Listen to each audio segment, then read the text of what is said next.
Hello students, my name is Atulya Kumar, Assistant Professor BVD ITM Lucknow. Today we are going to study about boundary layer thickness, different types of thickness inside the boundary layer. Okay, content for today's topic is boundary layer thickness, displacement thickness, momentum thickness, energy thickness. Okay, so let's start. In our last class we have discussed about boundary layer, introduction of boundary layer, laminar zone of boundary layer, transition zone of boundary layer, turbulent flow condition of boundary layer, etc. In today's class, we will focus on different type of thickness in boundary layer, such as boundary layer thickness, displacement thickness, momentum thickness and kinetic energy thickness. तो आज की जो हमारा जो आज main focus है वो है बाउंड्री लेयर थिकनेस पे. लास्ट क्लास में हम लोग जब डिस्कस कर रहे थे, हम लोग जब इस टॉपिक को डिस्कस कर रहे थे तो उस पर हम लोग ने बार बार एक टर्म हम लोग के सामने में आ रहा था कि बाउंड्री लेयर थिकनेस पे अगर ज़्यादा होगा तो वेलोसिटी हमारी क्या होगी, कम हो जाएगी, या वेलोसिटी इंक्रीज हो जाएगी, वाइस वर्सा. आज के केस में आज का जो लेक्चर होगा वो हम फोकस करेंगे कि इन्हीं टाइप के थिकनेस के बारे में डिस्कस करना, क्या होता है, किस पे डिपेंड करते हैं, कैसे कैलकुलेट करते हैं, वगैरह वगैरह. Okay, so let's start. तो बाउंड्री लेयर थिकनेस क्या होता है? जैसा कि हमें पता है कि बाउंड्री लेयर जो होता है वो लाइन होती है जो कि उस वेलोसिटी को कनेक्ट करता है, उस वेलोसिटी को कनेक्ट करता है जो उस पॉइंट की जो वेलोसिटी होती है वो 99% ऑफ फ्री स्ट्रीम वेलोसिटी होती है. फ्री स्ट्रीम वेलोसिटी हमें पता है कि ऐसी वेलोसिटी किसी भी फ्लूइड की जो उस किसी भी प्लेट के साथ वो कनेक्शन में नहीं है, किसी प्लेट के साथ वो कांटेक्ट में नहीं है, किसी भी सॉलिड बाउंड्री के साथ वो कांटेक्ट में नहीं है. उस टाइम में किसी भी फ्लूइड की जो वेलोसिटी होगी उस वेलोसिटी को हम लोग बोलते हैं फ्री स्ट्रीम वेलोसिटी. तो बाउंड्री लेयर में हमने देखा था कि अगर सपोज करते हैं कि ये हमारा एक फ्री प्लेट है, ये हमारा एक फ्री प्लेट है और यहाँ पे हमारे पास एक नोजल है. यहाँ पे पानी फ्लो होना स्टार्ट हो गया, पानी फ्लो हुआ, यहाँ से हुआ. तो यहाँ से हम लोगों ने देखा कि कुछ इस तरीके से एक लेयर जनरेट हो रहा था, एक लेयर डेवलप हो रहा था, ये लेयर डेवलप हो रहा था. इस लेयर पे हमने लोगों ने डिस्कस किया कि इस लेयर पे जो वेलोसिटी थी इस पॉइंट पे ये भी थी 0.9 ऑफ यू.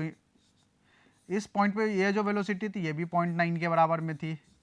यहाँ पे जो वेलोसिटी थी ये भी भैया सेम थी 0.9 ऑफ यू इन्फानाइट, और यहाँ पे भी जो वेलोसिटी थी ये भी सेम थी 0.9 ऑफ यू इन्फानाइट. इन सब पे 0.9 ऑफ यू इन्फानाइट, मतलब 99% ऑफ फ्री स्ट्रीम वेलोसिटी के बारे में थी. तो अब बाउंड्री लेयर थिकनेस की बात क्या है? बाउंड्री लेयर थिकनेस क्या होता है? देखो, बाउंड्री लेयर थिकनेस जो होता है वो ये डिस्टेंस होता है, ये होता है बाउंड्री लेयर थिकनेस, ये डिस्टेंस. इसको जो रिप्रेजेंट किया जाता है, इसको रिप्रेजेंट करने का जो फॉर्मेशन है उसको हम लोग बोलते हैं डेल्टा. इसको हम लोग रिप्रेजेंट करते हैं डेल्टा से. ये जो डिस्टेंस है ये डिस्टेंस होता है डेल्टा, इसको बोलते हैं बाउंड्री लेयर थिकनेस. तो आप यहाँ पे देख सकते हैं, यहाँ पे आप देख सकते हैं कि डिफरेंट एक्स के लोकेशन डिफरेंट, यानी कि अगर हम इस पॉइंट से स्टार्ट करें तो यहाँ मेरा क्या x इक्वल टू 0 है, x इक्वल टू x1 है, x इक्वल टू x2 है, x इक्वल टू x3 है, और यहाँ पे x इक्वल टू x4 है. तो यहाँ पे डेल्टा की वैल्यू कितनी हो जाएगी? Delta 4, delta 3, delta 2, delta 1. यानी कि डिफरेंट हॉरिजॉन्टल लोकेशन के लिए, डिफरेंट हॉरिजॉन्टल पॉइंट के लिए बाउंड्री लेयर की थिकनेस क्या है? अलग है. बाउंड्री लेयर की थिकनेस क्या है? अलग है. लेकिन ओवरऑल बाउंड्री लेयर की थिकनेस का जो मीनिंग है, जो हमारा मेन उस क्रक्स है, वो सेम है कि हमारा वर्टिकल डिस्टेंस, प्लेट से वर्टिकल डिस्टेंस उस पॉइंट पे जहां पे वेलोसिटी की जो वैल्यू होगी फ्लूइड की जो वेलोसिटी होगी वो 99% ऑफ फ्री स्ट्रीम वेलोसिटी के बराबर में होनी चाहिए, यानी कि the distance from the boundary in which velocity reaches the 99% of the free stream velocity, उस पॉइंट को हम लोग बोलते हैं, उस डेप्थ को हम लोग बोलते हैं क्या? Boundary layer thickness. ओके, तो यहां से आप देख सकते हैं, यहां से हम लोग एक चीज देखें कि बाउंड्री लेयर की जो थिकनेस होती है वो किस पे वेरी करती है, डिपेंड करती है. Boundary layer thickness is a function of x. X मतलब हॉरिजॉन्टल डिस्टेंस, मतलब अलग अलग हॉरिजॉन्टल डिस्टेंस पे, अलग अलग हॉरिजॉन्टल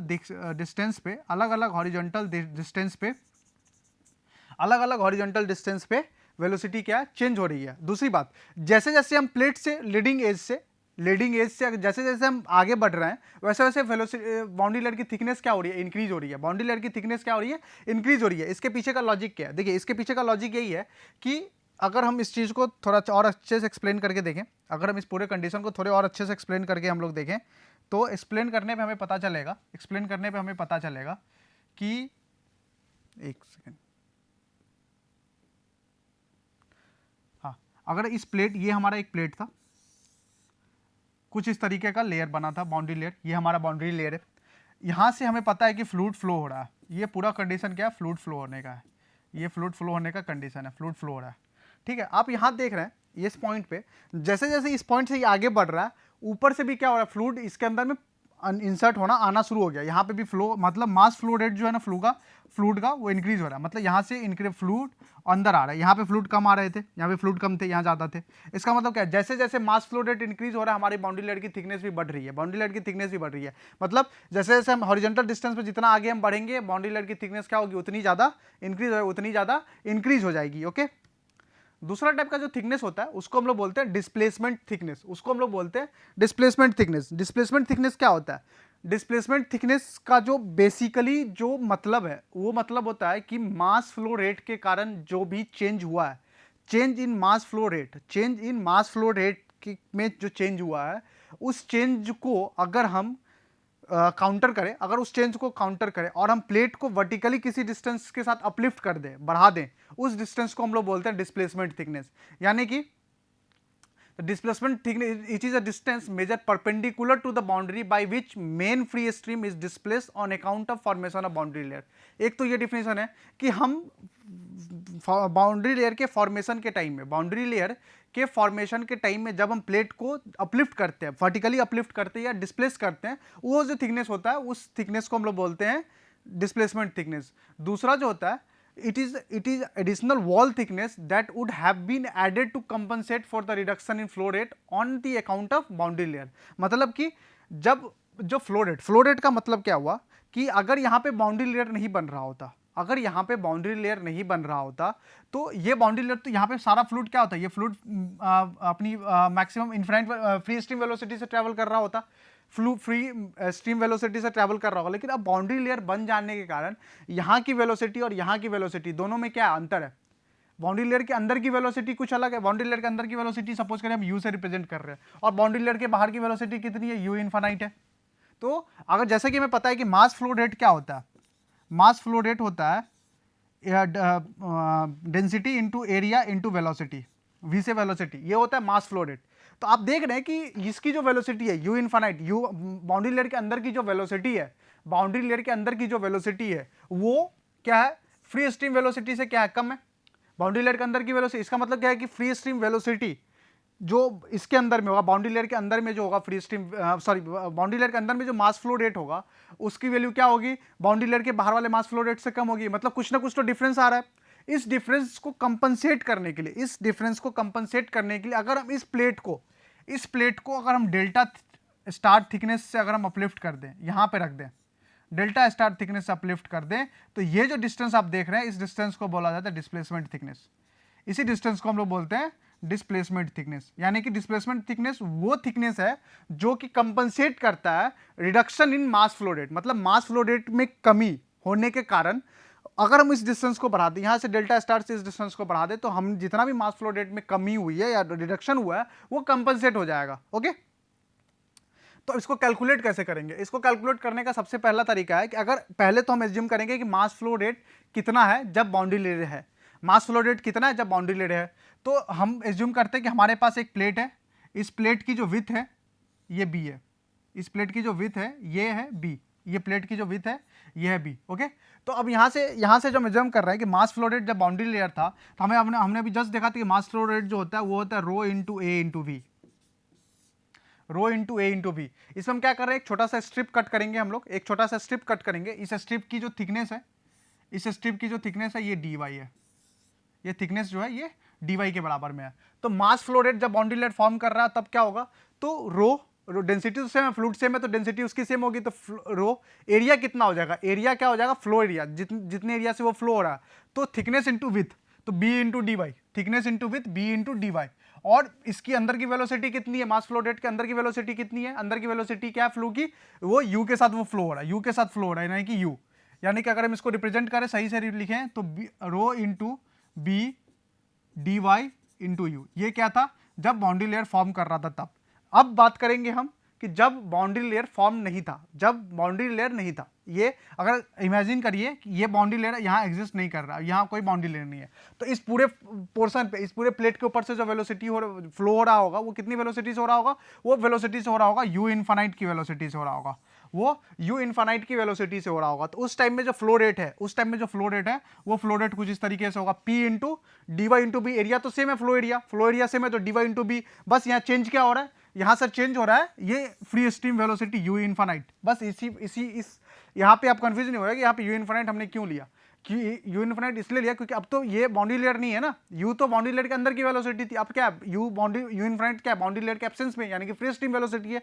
तो यहाँ पे अब ऑब्वियसली बात है कि जैसे ही हमें पता है कि you infinite is greater than you, तो ये dm2 का जो dm2 क्या हो जाएगा, dm2 ग्रेटर देन dm1 के बराबर में हो जाएगा। मास flow rate of second is greater then mass flow rate of first condition. Okay, तो हम दोनों में अगर हम दोनों को माइनस करें, dm2 माइनस dm1 करें, तो हमारे पास कुछ ये फॉर्म बन के आता है, हमारे पास कुछ ये फॉर्म बन के आता है, rho u infinite minus u d Y into B.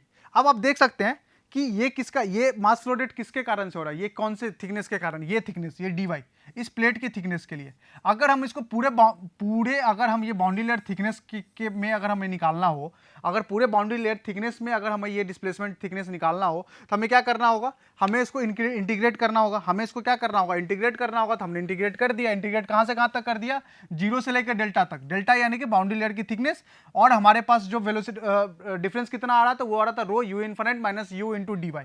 ये हमारा क्या आ रहा था, ये हमारा आ रहा था कि इतना जो है ये रिडक्शन हो रहा है मास फ्लो रेट में, ये क्या है, reduction in mass flow rate है, reduction in mass flow rate. Okay, एक तो ये, इस इक्वेशन को हमने नाम दिया, इस इक्वेशन को हम लोग ने नाम दिया इक्वेशन नंबर 3।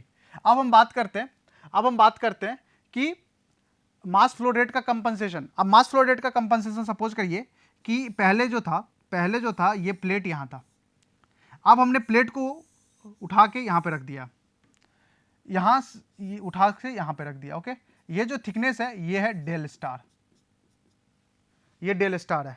ओके, और इसके अंदर की जो वेलोसिटी है वो यू इन्फानाइट है, डेंसिटी फ्लूइड की उतनी होगी रो।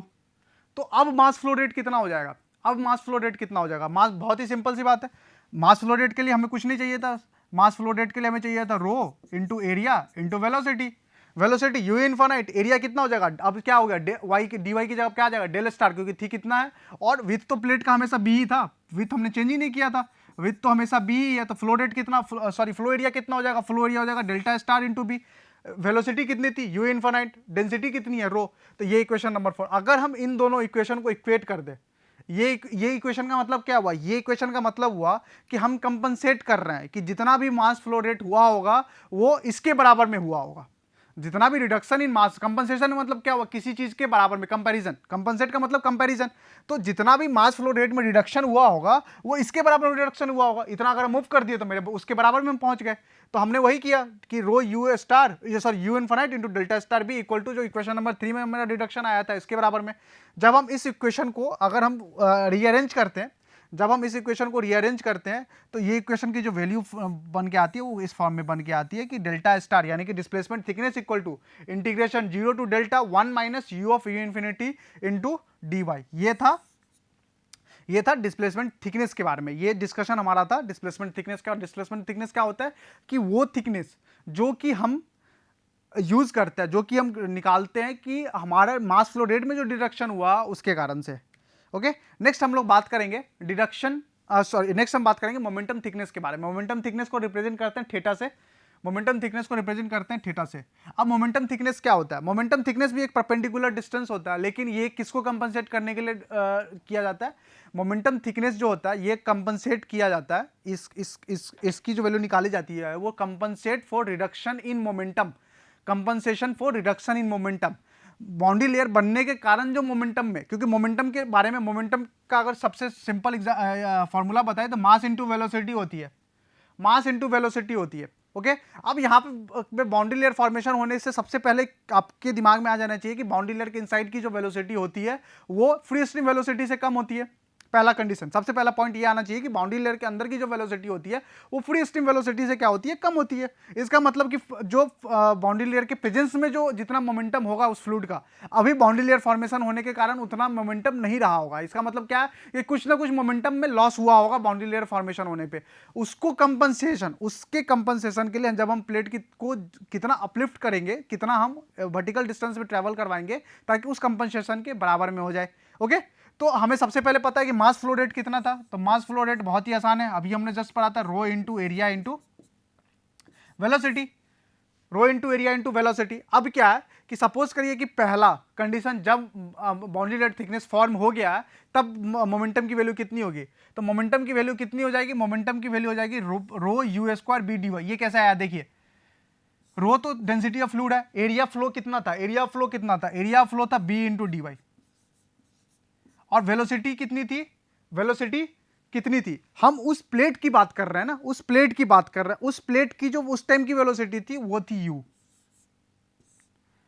और वेलोसिटी बाउंड्री लेयर के अंदर में कितनी है, तो बाउंड्री लेयर के अंदर में जो वेलोसिटी है वो यू है, तो यहां से फॉर्मूला आता है rho b D Y into u square.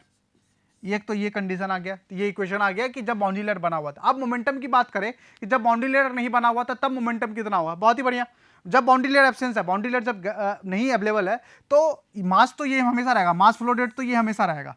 Change क्या हो रहा है, जब बाउंड्री लेयर बनने के कारण, अब जो नहीं बनने के कारण, अब जो वेलोसिटी है फ्लूइड की वो फ्री स्ट्रीम वेलोसिटी के बराबर में, यानी कि यू इनफाइनाइट। बहुत सारे स्टूडेंट क्या करते हैं कि यहाँ पे यू की जगह ये यू इनफाइनाइट ले लेते हैं।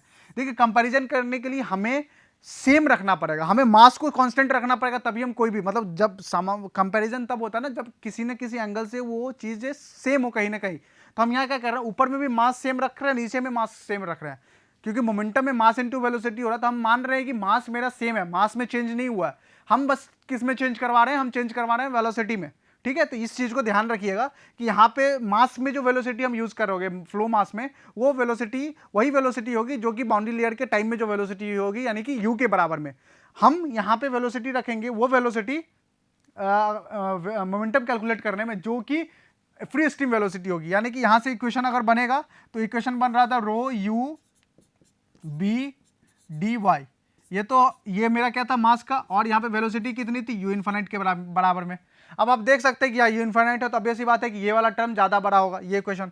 तो इस इक्वेशन में से इस इक्वेशन को अगर हम माइनस कर रहे हैं तो हमारा ये इक्वेशन कुछ इस तरीके से बन के आ रहा है, ये कुछ इस तरीके से बन रहा है, जीरो से delta rho U infinite minus U B D Y. एक तो ये कंडीशन था। दूसरा, इसमें आप दूसरा कंडीशन अगर हम लगाएं, दूसरा कंडीशन लगाएं कि मोमेंटम के लॉस होने के कारण, डिस्प्लेसमेंट थिकनेस क्या है, लॉस इन मोमेंटम के कारण, तो सेम कंडीशन है कि अगर ये प्लेट था और ये मेरा नया प्लेट है, ये हमने थीटा डिस्टेंस इसको मूव करा, यहाँ पे वेलोसिटी कितनी है, यू इनफाइनाइट है, तो तब मोमेंटम में लॉस में कितना होगा, देखिए अभी मास कितना फ्लो हो रहा है, अभी मास कितना फ्लो हो रहा है, तो मास फ्लो होने के लिए रो एरिया कितना हो जाएगा, theta into B, theta into B. और वेलोसिटी, अभी फ्लो की वेलोसिटी कितनी है, अभी फ्लो की वेलोसिटी क्या है, जब बाउंड्री लेयर नहीं है तब फ्लो की वेलोसिटी क्या है, यू इनफाइनाइट। ये तो क्या है, ये तो हमारा क्या है, ये हमारा मास है, ये हमारा मास है। अब हम इसमें क्या कर रहे हैं, वेलोसिटी के साथ मल्टीप्लाई कर देते हैं यू इनफाइनाइट, यानी कि जो डिस्प्लेसमेंट मोमेंटम थिकनेस होने के बाद जो मास फ्लो रेट है, मोमेंटम है, उसकी वैल्यू कितनी हो जाएगी, rho into theta into b into u infinite का स्क्वायर, यू इनफाइनाइट का स्क्वायर। अब इस इक्वेशन को, लास्ट वाले इक्वेशन को इक्वेट करेंगे तो यहाँ से जो मोमेंटम थिकनेस की वैल्यू आती है वो ये वैल्यू आती है, थीटा इक्वल टू लिखा जाए तो थीटा इक्वल टू है zero to delta U upon you infinite 1 minus U by U infinite D Y, ये इक्वेशन है। ओके, नेक्स्ट हम लोग बात करें, इसके बाद जो नेक्स्ट थिकनेस है वो है एनर्जी थिकनेस। एनर्जी का मतलब हुआ यहाँ एक ही एनर्जी से होगा, वो है काइनेटिक एनर्जी से, यहाँ एक ही एनर्जी से होगा। क्यों? क्योंकि यहाँ हम बात किसकी बात कर रहे हैं, मास फ्लो रेट की और वेलोसिटी की, और ये दोनों कहाँ यूज होता है, हाफ एम बी स्क्वायर, आप लोग को याद होगा ये काइनेटिक एनर्जी में होगा, ये हम लोग बचपन की क्लास में पढ़ चुके थे। काइनेटिक एनर्जी क्या इक्वल टू क्या होती है, हाफ एम बी स्क्वायर, क्या इक्वल टू क्या होता है, हाफ एम बी स्क्वायर। यहाँ पूरे बाउंड्री लेयर में हम लोग बात की, अभी तक थिकनेस में बात किया किसकी कर रहे हैं, मास चेंज हो रहा है या वेलोसिटी चेंज हो रहा है। जब बाउंड्री लेयर नहीं थी तो वेलोसिटी फ्री स्ट्रीम वेलोसिटी के बराबर नहीं थी, जब बाउंड्री लेयर है तो वेलोसिटी किसके बराबर में, यू के बराबर में है। तो हम लोग इसी दोनों चीज पे डिस्कशन कर रहे हैं, तो इसका मतलब यहाँ पे हम बात भी, अब एनर्जी में भी बात किसकी करेंगे, बात करेंगे हम काइनेटिक एनर्जी के बारे में। तो एनर्जी थिकनेस क्या होता है, it is defined as a distance measure perpendicular to the boundary of the solid body by which the boundary should be displace to compensate for the reduction in k of the fluid on the account of boundary layer. मतलब अगर इसको आसान भाषा में समझा जाए तो plate को वर्टिकली इतना डिस्प्लेस कर दे, इतना इस अमाउंट से डिस्प्लेस कर दे ताकि उसके एनर्जी में जो लॉस हुआ होगा वो कंपनसेट हो जाए, उसके बराबर में हो जाए। उसी थिकनेस को हम लोग बोलते हैं एनर्जी थिकनेस। इसको रिप्रेजेंट करते हैं डेल्टा सफिक्स ऑफ ई, इसको रिप्रेजेंट करते हैं डेल्टा सफिक्स ऑफ ई के बराबर में। ओके, अब यहाँ पे देखेंगे, हमें पता है कि काइनेटिक एनर्जी इक्वल टू क्या होता है, half M V square. Half M of V square. तो अगर हम मास फ्लो रेट की बात करें, मास फ्लो रेट की बात करें तो मास फ्लो रेट तो हमेशा यही रहेगा, रो यू बी डी वाई। ये तो हम कभी से चेंज नहीं होने वाला, मास तो हमेशा सेम रहेगा। हम मास को मान रहे हैं कि दोनों केस में सेम मास के लिए हमें कैलकुलेट करना है। ओके, तो मास यहाँ पे सेम है, rho B U D square. तो जब बाउंड्री लेयर था, presence in the presence of boundary layer, तब फ्लूइड की वेलोसिटी कितनी थी बाउंड्री लेयर के अंदर में? उस टाइम में फ्लूइड की वेलोसिटी कितनी, किसके बराबर में थी? यू के बराबर में। भैया हाफ के इक्वल टू होता है ना हाफ एम बी स्क्वायर, तो मास तो ये हो जाएगा इसके बराबर में। अब वी स्क्वायर जो हम लिखते हैं, तो वी स्क्वायर डिपेंड करेगा कि बाउंड्री लेयर है या नहीं है। जब बाउंड्री लेयर है तो वेलोसिटी कितनी है, और जब बाउंड्री लेयर एब्सेंस है तो वेलोसिटी कितनी है। तो अभी बाउंड्री लेयर जब प्रेजेंस है, जब प्रेजेंट है बाउंड्री लेयर, तब वेलोसिटी मेरी कितनी आ रही है? तो तब बाउंड्री लेयर के प्रेजेंस में हमें पता है कि fluid inside the boundary layer velocity of fluid can be taken as U which is less than free stream velocity. तो हमने इसको यू ले लिया। ओके, नेक्स्ट, जब बाउंड्री लेयर नहीं थी तो वेलोसिटी किसके बराबर में थी? फ्री स्ट्रीम वेलोसिटी के बराबर में। तो हमने फ्री स्ट्रीम वेलोसिटी यहाँ पे पुट कर दिया। आप देख सकते हैं यहाँ से दोनों काइनेटिक एनर्जी हमने कैलकुलेट कर लिया। अब इन दोनों का डिडक्शन अगर कैलकुलेट करना हो तो इन दोनों को माइनस करेंगे। अब हमें पता है कि ये u infinite free stream velocity is greater than u के बराबर में है, तो इसका मतलब ये वाला जो एनर्जी होगा ये ज़्यादा होगा, ये वाला एनर्जी ज़्यादा होगा। हमने क्या किया, इन दोनों को माइनस कर दिया। माइनस कर दिया तो कितनी वैल्यू आ जाएगी? माइनस करने पे वैल्यू आ रही है इतनी। ये किसकी आ रही है? ये आ रही है, ये dy थिकनेस के एनर्जी फ्लूइड पार्टिकल के लिए, dy थिकनेस फ्लूइड पार्टिकल के लिए ये वैल्यू आ रही है, dy थिकनेस फ्लूइड पार्टिकल के लिए ये वैल्यू आ रही है। ओके, तो अगर हम इसको 0 से डेल्टा तक पूरे बाउंड्री लेयर थिकनेस पर में अगर हम इसको इंटीग्रेट कर दे तो हमें यहाँ से जो वैल्यू मिल जाएगी वो वैल्यू किसके बराबर में हो जाएगी? Total loss of kinetic energy in that particular region, total case. अब हम बात करेंगे कि जब फॉर्मेशन नहीं था और हमने प्लेट को डिस्प्लेस कर दिया मोमेंटम थिकनेस, प्लेट को डिस्प्लेस कर दिया एनर्जी थिकनेस से, तब मतलब कि अभी क्या कोई बाउंड्री लेयर नहीं है, प्लेट को हमने यहाँ से यहाँ मूव करवा दिया।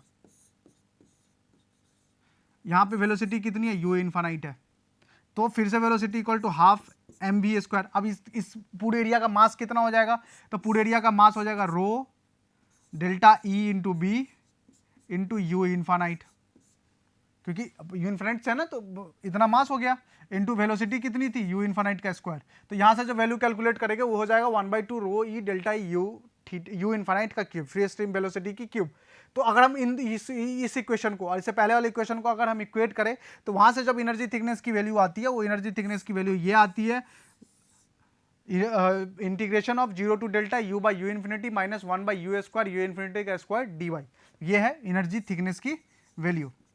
ओके, तो अभी तक में अगर हम इन सभी को अगर हम समराइज करें, अगर हम इस सभी थिकनेस को अगर हम लोग समराइज करें तो सबसे पहला थिकनेस हम लोगों ने पढ़ा था डिस्प्लेसमेंट थिकनेस, जिसको रिप्रेजेंट करते हैं डेल्टा से।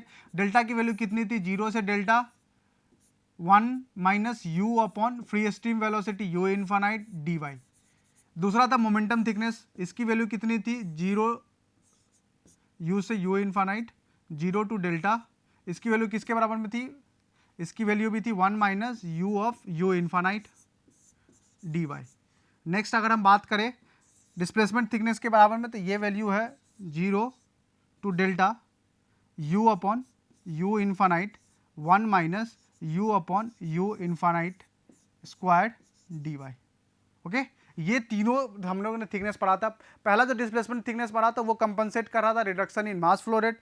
मोमेंटम थिकनेस पढ़ा था वो क्या कर रहा था? कंपनसेट कर रहा था रिडक्शन इन मोमेंटम। और एनर्जी थिकनेस जब हम लोग पढ़े थे तो वो कंपनसेट कर रहे थे कि reduction in kinetic energy during the flow condition. Okay, तो इन तीनों कंडीशन के साथ अगर हम एक एग्जाम्पल को हम लोग आज डिस्कस करेंगे, अभी एक एग्जाम्पल डिस्कस करेंगे। जनरली जो एग्जाम में क्वेश्चन पूछे जाते हैं वो क्वेश्चन कुछ इस तरीके से होता है कि हमें कोई भी वेलोसिटी की प्रोफाइल दे रखी होगी, वेलोसिटी की प्रोफाइल दे रखी होगी, हमसे पूछा जाएगा कि आप इसका displacement thickness, momentum thickness, energy thickness बताइए, या बेसिकली कैलकुलेट करके बताइए कि कितनी होगी वैल्यू। ओके, तो यहाँ जो क्वेश्चन दिया वो ये क्वेश्चन है कि velocity distribution in the boundary layer is given by u upon u infinity equal to y delta. ये जो वैल्यू है ये हमारा क्या है? ये जो वैल्यू है ये हमको, इसको हम लोग बोलते हैं वेलोसिटी प्रोफाइल। मतलब वेलोसिटी की डिस्ट्रीब्यूशन कुछ इस तरीके से है, where u is the velocity at a distance y from the plate and u equal to u at y equal to delta, and delta being the boundary layer thickness. Find the displacement thickness, momentum thickness, energy thickness and the value of delta star upon infinity. ये हमें इसकी value निकालनी है। तो सबसे पहले बात करते हैं डेल्टा थिकनेस के बराबर में। ओके, हम एरिया को दो रीजन में डिवाइड कर लेते हैं। सबसे पहले बात करते हैं डेल्टा थिकनेस के बराबर में। डेल्टा थिकनेस यानी कि इस थिकनेस को क्या बोलते हैं? डिस्प्लेसमेंट थिकनेस, इसको इसकी वैल्यू क्या किसके बराबर होती थी, 0 to delta 1 minus u upon u infinite d y. अब क्वेश्चन में हमें दे रखा यू इन्फानाइट, क्वेश्चन में हमें दे रखा यू इन्फानाइट के बराबर, तो लिखेंगे यहाँ पे 0 to delta 1 minus u infinite की जगह पे क्या लिखेंगे, y, यू इन्फानाइट की जगह पे हम लोग लिखेंगे y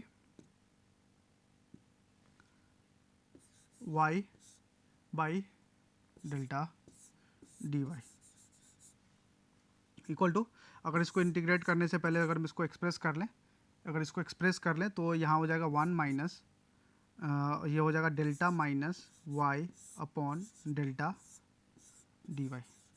हमें पता है कि डेल्टा तो कांस्टेंट होता है, बाउंड्री एक वेलोसिटी प्रोफाइल के लिए बाउंड्री लेयर थिकनेस कांस्टेंट होता है, तो यहाँ पे से अगर यहाँ से इस वैल्यू को निकाले तो ये वैल्यू कितनी हो जाएगी, 1 बाई डेल्टा अगर हम बाहर निकाल लेते हैं तो डेल्टा इंटीग्रेशन करेंगे तो डेल्टा वाई हो जाएगा माइनस वाई स्क्वायर बाई 2 हो जाएगा। अगर यहाँ पे 0 डेल्टा पुट करते हैं तो ये कंडीशन क्या हो जाएगा, 1 बाई डेल्टा इंटू 0 0 0 सब 0 ही हो जाएगा, तो अपर लिमिट पुट करते हैं 0 एंड डेल्टा के बराबर में, तो ये हो जाएगा delta square minus delta square by 2, तो ये किसके बराबर हो जाएगा, डेल्टा के बराबर में हो जाएगा। तो यहाँ पे जब डिस्प्लेसमेंट थिकनेस की वैल्यू कितनी हो रही है, ये थिकनेस हो रही है डेल्टा के बराबर में। नेक्स्ट बात करें momentum thickness, same condition 0 to delta, main integration और कुछ नहीं है, कोई लॉजिक नहीं है, फॉर्मूला डायरेक्ट है, आपको बस वेलोसिटी प्रोफाइल देखना है कि किस कंडीशन में दिया हुआ। कभी कभी velocity profile U S infinity upon you के दे देता है, तो यहाँ से अगर हम कंडीशन लगाएं तो ये वैल्यू हो जाएगी u upon u infinite 1 minus u upon u infinite, तो यहाँ से निकाले तो y upon delta 1 minus y upon delta, अगर ये इंटीग्रेशन होगा 0 से डेल्टा डी वाई के बराबर में, तो अगर हम इसी को लिखें तो 0 से delta y upon delta minus y square upon delta square, ये डेल्टा क्यूब अगर हम इसको देखें डेल्टा क्यूब, ये हो जाएगा डेल्टा स्क्वायर का y minus y square d y, delta cube बाहर ले लेंगे, delta square y minus y square लिखेंगे, तो यहाँ से जो वैल्यू आ रही है, ये यहाँ से जो वैल्यू आएगी वो इसको इस पोर्शन को हम क्लियर कर दे रहे हैं, इस पोर्शन को हम लोग क्लियर कर दे रहे हैं, इस पोर्शन को क्लियर कर देंगे तो यहाँ से जो वैल्यू आ रही थी वो कुछ इस तरीके से वैल्यू आ रही थी, थीटा इक्वल टू इंटीग्रेशन 0 से डेल्टा, ये आ रही थी y square delta minus y square upon delta का क्यूब। ओके, तो यहाँ से अगर निकाले तो ये आ जाएगा y cube by 3 delta minus y cube by 3 1 upon delta cube, 0 से डेल्टा, यहाँ पे डेल्टा पुट कर देते हैं तो 1 upon delta cube minus delta cube into delta upon 3 minus delta cube upon 3, यहाँ से ये आ गया किसके बराबर में, ये आ गया मोमेंटम थिकनेस के बराबर में। सिमिलरली डिस्प्लेसमेंट थिकनेस फार्मूले में पुट करके हम लोग आराम से निकाल सकते हैं। डिस्प्लेसमेंट थिकनेस का फार्मूला क्या होता है, डेल्टा स्टार ई का फार्मूला, अभी हम लोग ने जस्ट पढ़ा था, डेल्टा स्टार ई का फार्मूला 0 से डेल्टा, ये होता है u upon u infinite 1 minus u upon u infinite का स्क्वायर डी वाई।